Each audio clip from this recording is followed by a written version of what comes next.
Good morning, everyone. Sorry about the noise, but I wanted to share with you what the X-Tool M1 Ultra looks like when it is engraving. This is a larger project. It involves engraving and cutting and 3 pieces of 12 by 12 basswood. So I will come back once we come to the cutting part so that you can get a quick glimpse of that. But in order to prevent you from having to listen to all this noise, I will go ahead and pause for now.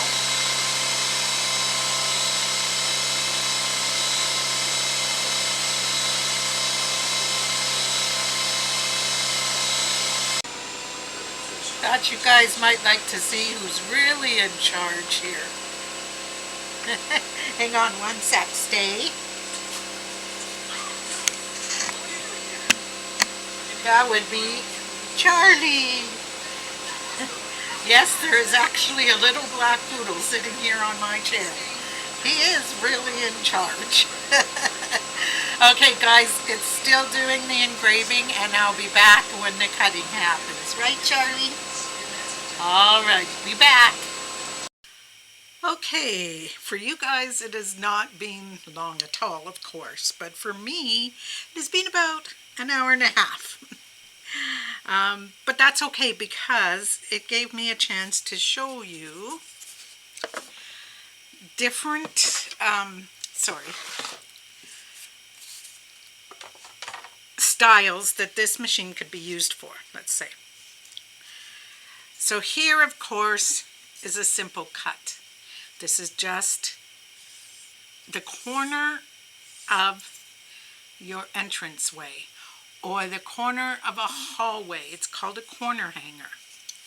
So right here, as you're coming into my living room, you will find this hanging there. And it will say, Home Sweet Home, right?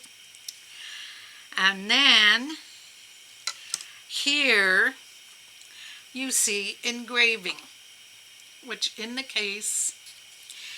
case, this part here where the darker color is engraving.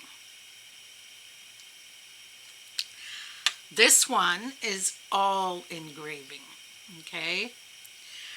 Which is different from this one, which is scoring. So scoring, the laser makes a thin line. Engraving, the laser colors in, basically. So it can cut, it can score, it can engrave, all with one file. And so I wanted to be sure to show you that. Now, I am going to be quite honest and tell you that I have never put one of these door corners together before, so here we go. We're going to learn together. This should be fun.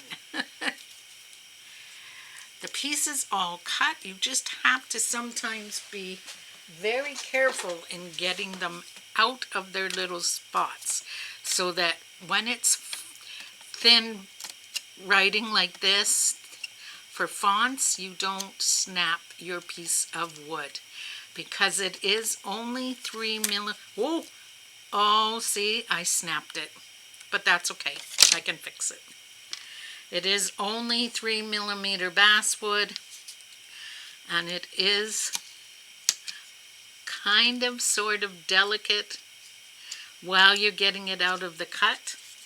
If you're afraid of this happening to you, go ahead and cut it twice. Like, just choose, if it's a font, choose the setting 2 passes instead of just 1, and you will find that that helps a lot.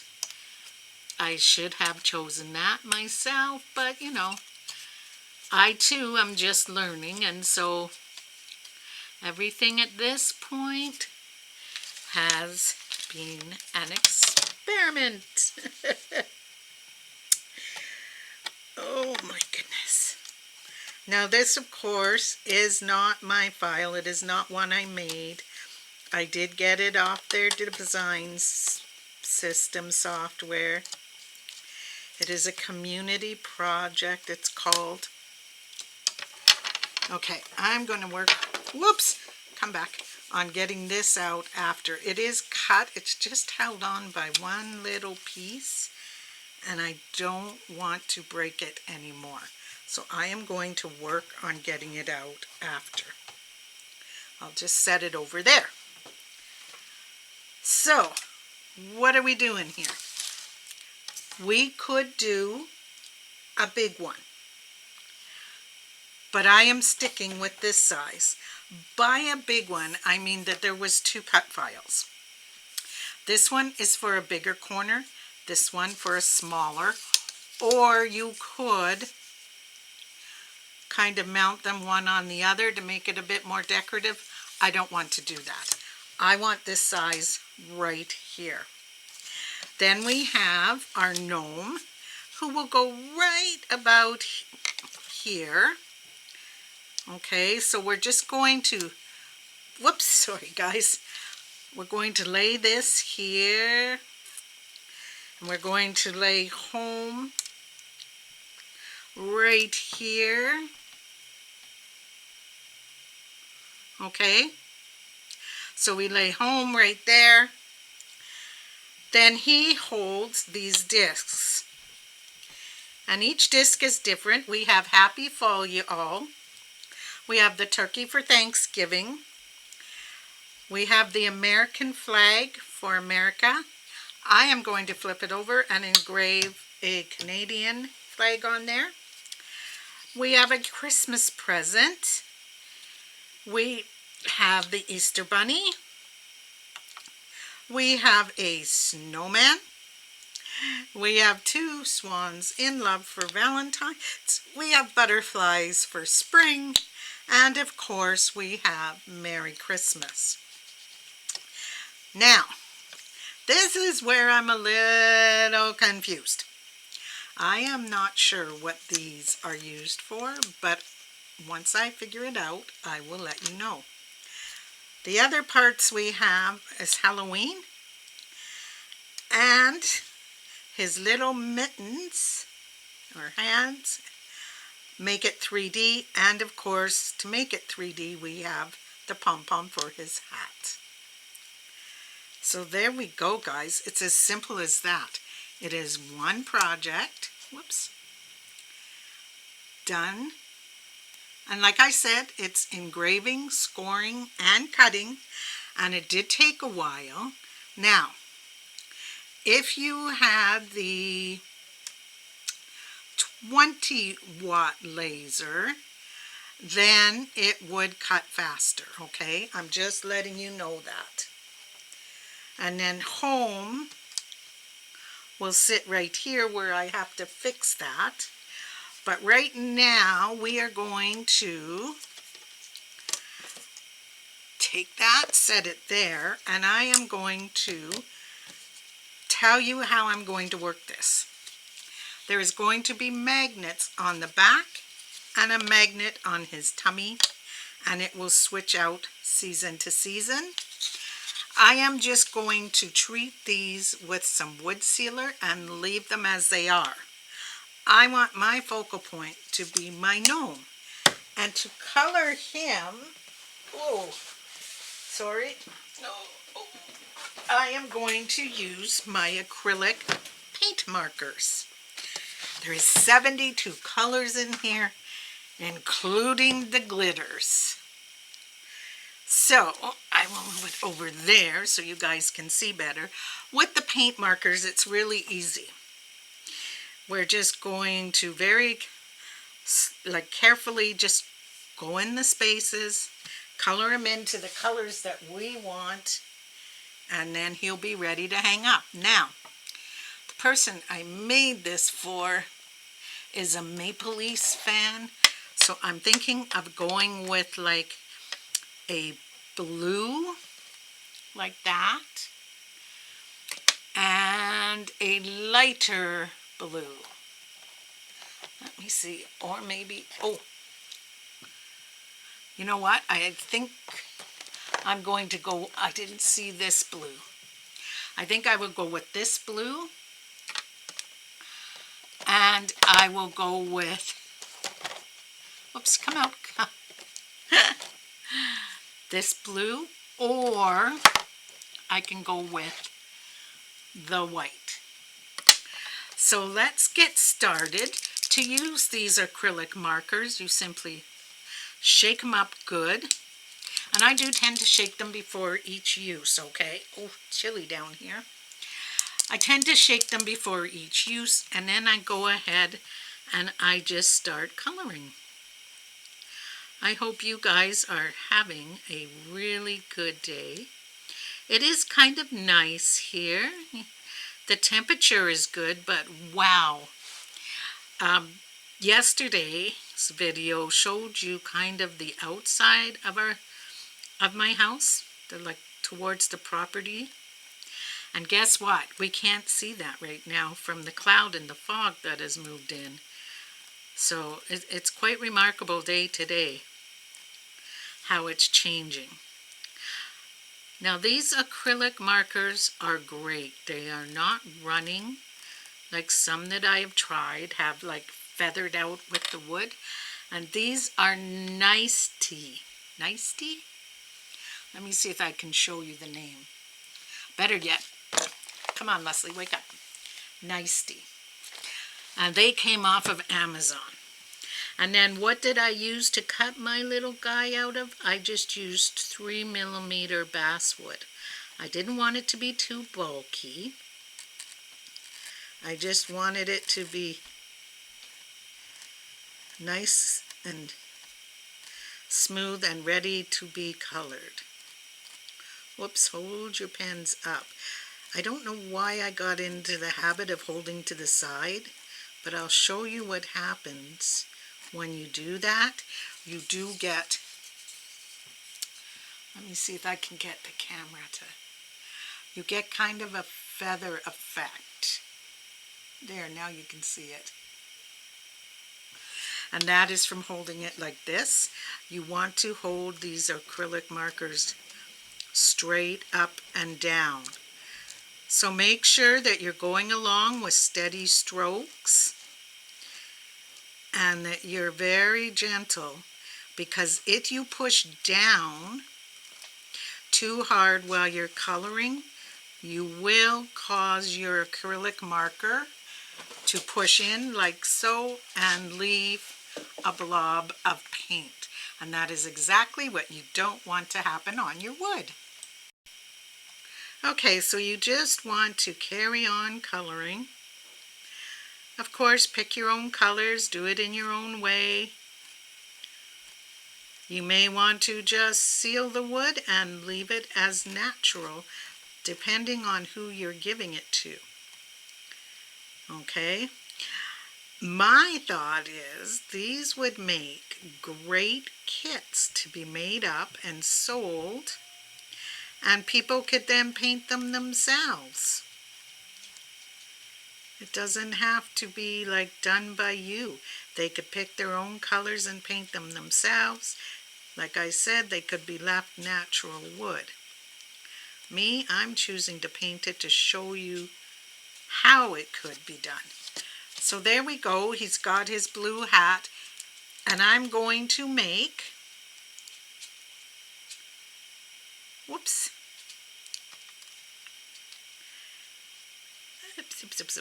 which way do you go? This way. I am going to make his little mittens be blue. So I'm just going to color them in so he looks like he has on mittens with his hat.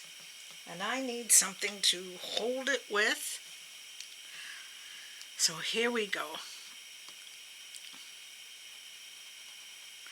It will, on something like this, when you're coloring, you may want to do 2 coats, because I find that the wood soaks up the paint.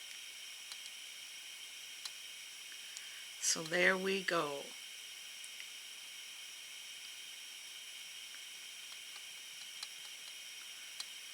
That is done. So what will happen, whoops, is it will soak up paint and maybe leave a couple of spots that you didn't realize you missed, or that you didn't actually miss but have been, like, it's sucked it dry.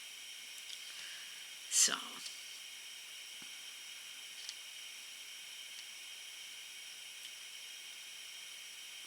there we go. Blue mittens. And so this is what you want to do. You want to piece it together bit by bit. This is not a quick project. This is a take your time and do it the way you want.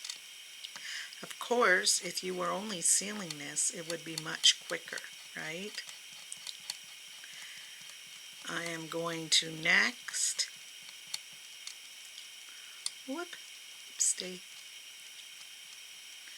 leave this one to dry, and I leave my pen beside it so that I know exactly what color I was using, because I have so many different colors. And I find that not always does it match exactly once you get it onto the wood. So there we go. We have 2 mittens done. Now we have to do the pom-pom. And I am thinking the pom-pom will be done in, is this a pearl? Let me check both my whites.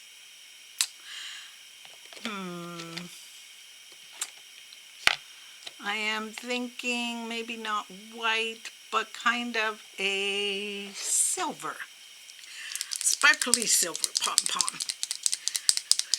This is the best part of making it yourself. You get exactly what you want. Whoops, see what I forgot? There we go, now she started. Now, if you wanted to, you could do it with the white underneath and then put the silver over the top. It is completely and totally up to you as to how you want to do it. Whoops. Sometimes I find that it's easy to miss around the edges. There we go. Okay, and now once we put the disc in, we can see, do we want to color anywhere else on our project? I have colored his little mittens blue, as you know. There we go. He is there. Now I think I will do his shoes. So there's the silver that I used. And I will do his shoes in black.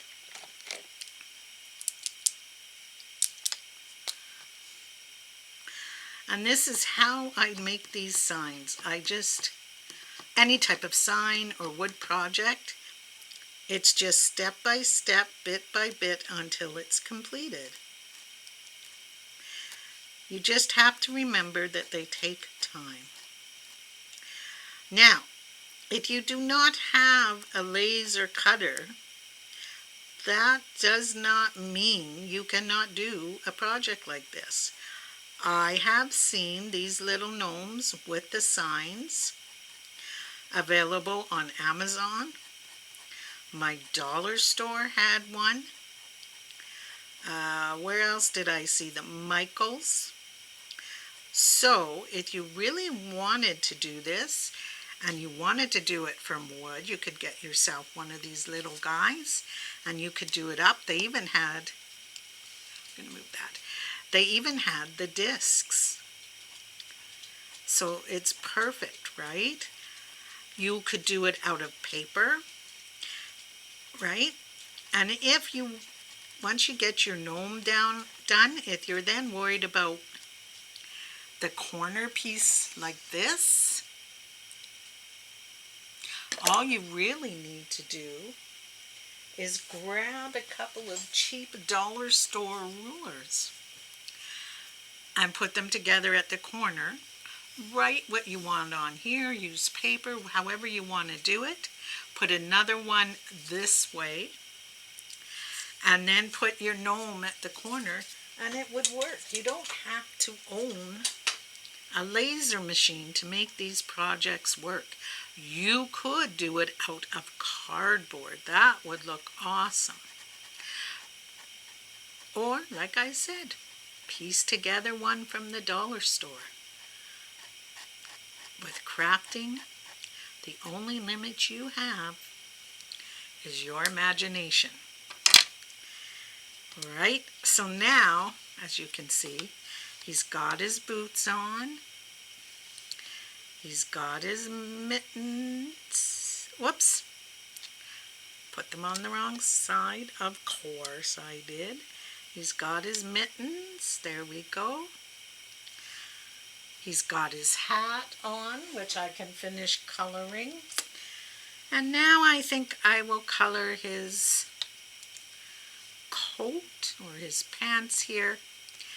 And then I will glue the little bits and pieces together and figure out where else I want to color. But you have the general idea. So, I'm going to keep these here. I'm going to move these over. What you're going to get, whoops, there we go, drop, is this. You're going to have this up on the corner of your house. What can I use for a corner? I will use this. So this is the entranceway corner of your room. You put this here like so, right at the corner. See, this is the wall. Goes right in the corner, goes across the top of the wall, down the side. Then you take this piece and you add it. And this piece, which I have to finish getting out of my little holder, and you add it. And the way I do that is once I'm done painting it, I add it with wood glue, so it's not hard at all.